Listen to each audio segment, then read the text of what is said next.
a unique take on education, a class taken mainly outside of the classroom, a class that promotes physical health and can help students learn better. What is it? If you guessed PE, you would be correct.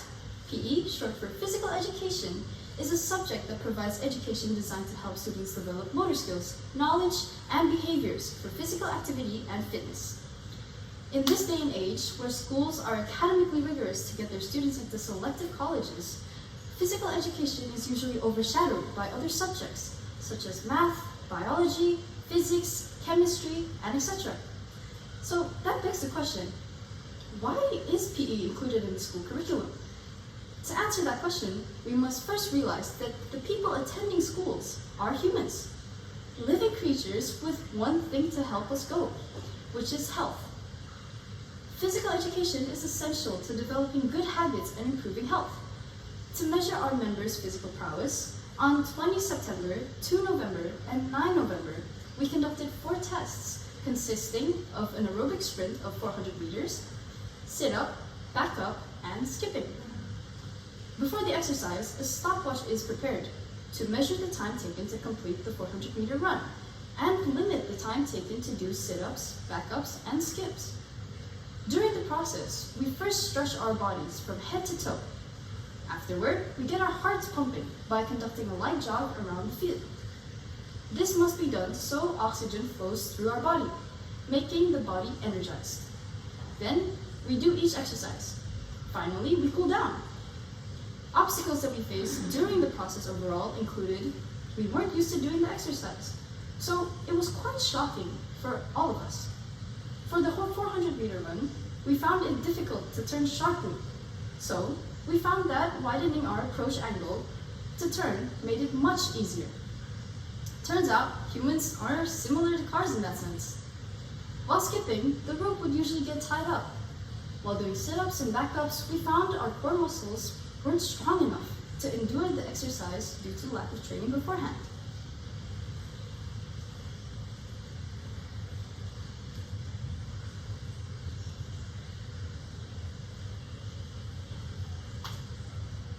The result of the 4 tests are then analyzed with math. What is math?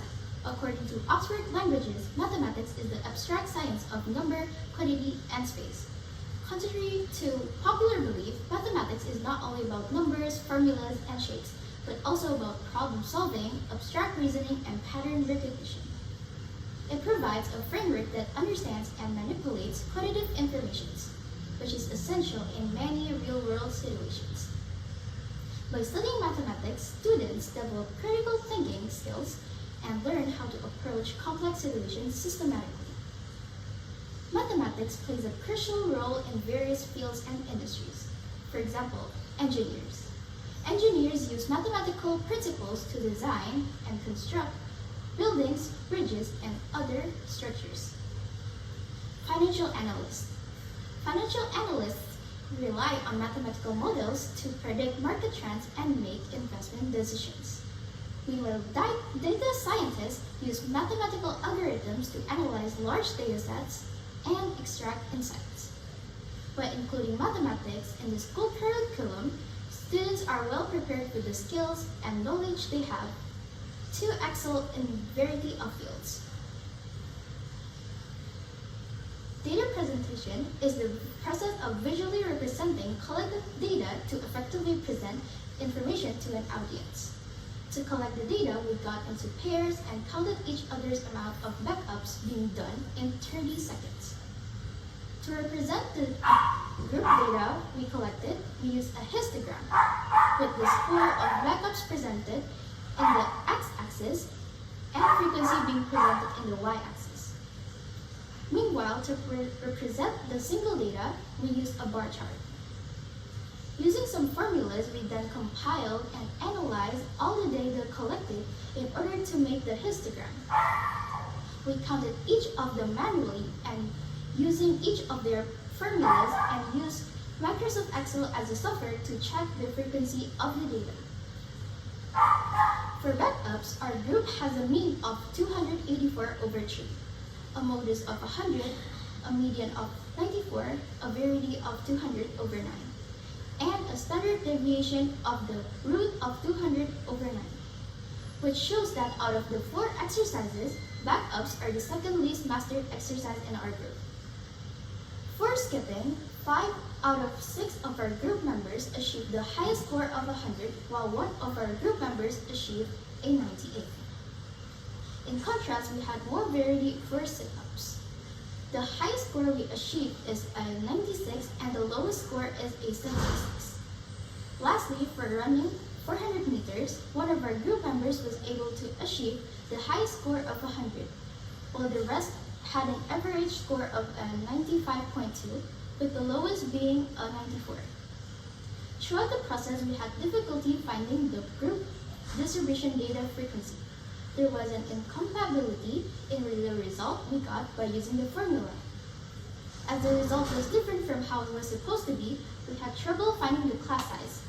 We consulted to Ms. Poor, and we found a solution by starting the class interval with 2 numbers below the minimum data in order to fill in all the classes and fix the errors.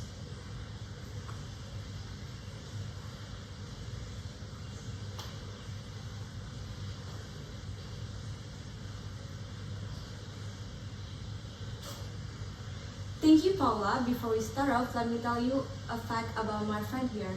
She's an arty person, aren't you now? That's what people tell you, but I don't even know what art is. Well, Paula and viewers, art is the intentional creation of beauty or meaning through a harmonious blend of skill and imagination. Viewed as a symbolic manifestation of humanity, art takes tangible form, inviting others to observe and interpret its essence. Serving as a conduit for thoughts, emotions, and concepts, art transcends the boundaries of the tangible, becoming a peaceful medium to convey the rich spectrum of human experiences. As we know, art is a subject included in Indonesian education curriculum, and with good reason. The fact is, art is profound in fostering the cognitive, affective, and psychomotor skills of students. The study of art, which encompasses understanding, comprehension, analysis, and evaluation, contributes significantly to cognitive development. Additionally, fostering attitudes of interest, appreciation, along with the ability to collaborate with others, cultivate the artistic spirit and enhance students' affective aspects. Lastly, the psychomotor skills of students flourish through the acquisition of abilities such as creating and expressing artistic works. The illustrations presented throughout the video are crafted to capture attention over a distinctive style and communicate effectively. Naturally, the creation of these illustrations involves a series of steps: getting inspirations, organizing ideas, making sketches, completing the drawing, refining the concept, making it stand out, and considering details. The challenges we found was creating these illustrations lies in finding inspiration to ensure that the illustrations are immediately understandable upon first glance. Moreover, the process involves not only infusing the illustrations with meaning, but also ensuring they captivate and engage the viewer.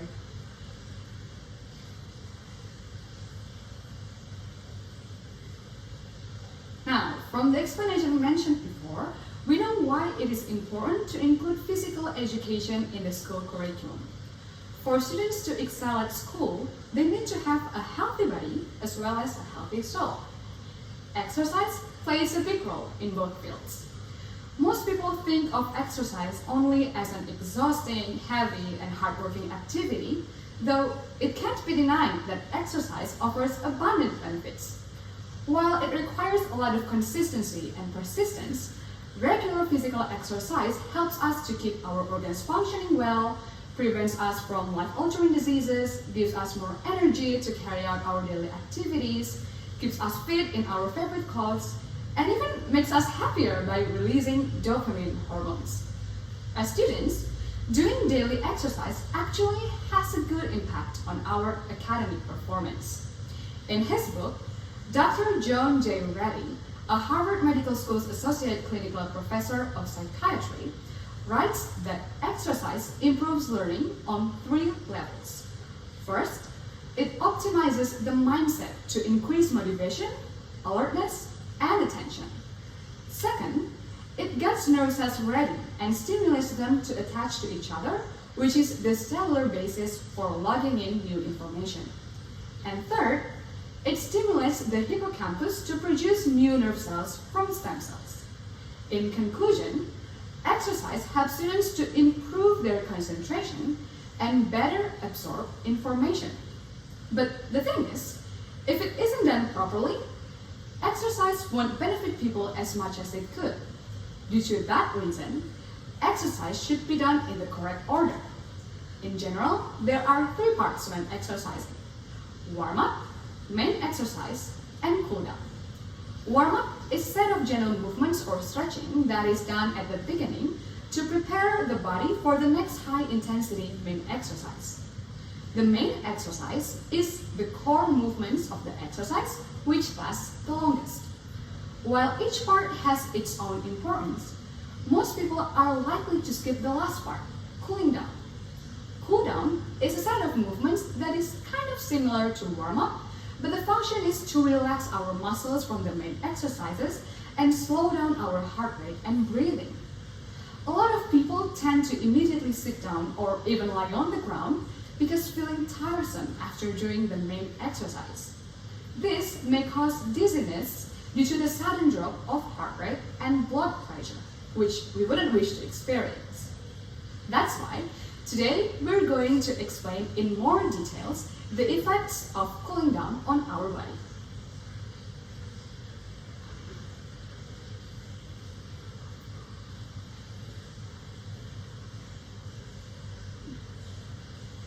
Now, as mentioned as before, cooling down is one of the crucial parts that many people skip after finishing their main exercise. But why is it important to cool down after exercising? Well, cool down after a workout aims to gradually bring your heart rate and blood pressure back to its normal level. While exercising, our heart rate pumps blood much faster and higher than in our normal states. And it's important to ease it back down instead of abruptly stopping all motion. Why? Because bad things could happen to our body if we were to stop abruptly while exercising, such as increased risk of injury that could restrict your movements, increased level of stress, and blood pooling. Now, blood pooling is where our muscles will suddenly stop contracting vigorously. This can cause blood to pool in the lower extremities of our body, leaving our body without as much pressure to be pumped back to the heart and brain. As a result, we may feel a little bit dizzy, lightheaded, and even faint. But not only that, there is some benefits from exercising for the body, such as clear out buildups within our system by releasing or removing lactic acid, which is toxic substance for our body. By that also could help speed up the body recovery process and also alleviate excessive muscle soreness, allowing it to be prepared before our next workout. Well, fortunately, our human body has a very sophisticated mechanism for sensing and regulating body temperature. Now, as soon as the body internal temperature starts rising up, the hypothalamus, which is part of our brain, will tell the eccrine sweat glands that it is time to start to cool down by producing sweat. Now, some of this sweat has to evaporate off of your skin for this process to actually work. That's because cooling our body by sweating relies on a very simple principle of physics called heat evaporation, where it will take energy to evaporate sweat off of our skin, which is from the heat of our body temperature. Now, as our excess body heat is used to convert beads of sweat into vapor, we will start to cool down. But as you sweat, we will also lose some water. So we need to make sure to drink plenty of water before to replace the water we lose with the water we can use.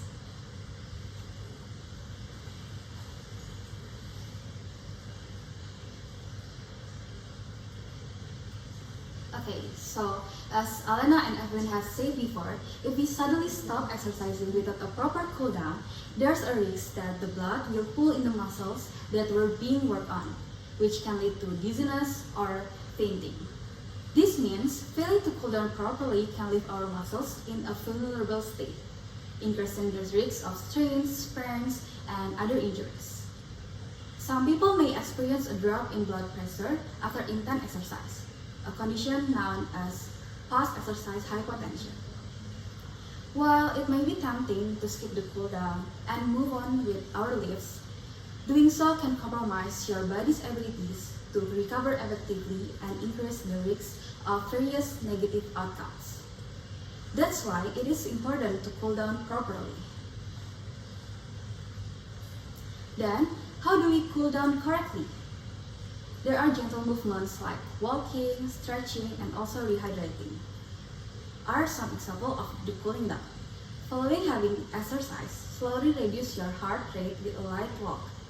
It's important to try walking around a track at a brisk pace to let your body slowly return to a more normalized heart rate. Following a period of heavy use, your muscles tend to get tight as they cool down. That's why, after a light walk, we should perform a static stretch. Static stretches serve to maintain flexibility and decrease soreness. It is optimal to push to the point of a deep, comfortable stretch, but not to the point of pain. Lastly, you have to rehydrate yourself, as it is important to replace fluid loss through exercise. Remember to always take 10 until 15 minutes to slowly cool down, and let your body return to a something resting state. In conclusion, while the importance of exercise is widely acknowledged, the often underemphasized cooling down phase post-workout holds equal significance. Cooling down is not merely an afterthought, but it is a critical component that facilitates the body's transition from an elevated state to a resting one. Thereby, it prevents potential health risks such as dizziness, fainting, and injuries. This phase aids in restoring heart rate and blood pressure to their baseline levels, clearing out lactic acid buildup, and promoting effective muscle recovery. Neglecting this essential step not only compromises the body's immediate well-being, but also jeopardizes future workouts. Therefore, integrating a proper cooling down routine, which involves walking, stretching, and rehydrating, is paramount for maximizing the benefits of physical activity and safeguarding our overall health. That's all from us. Thank you for watching. Thank you. Thank you.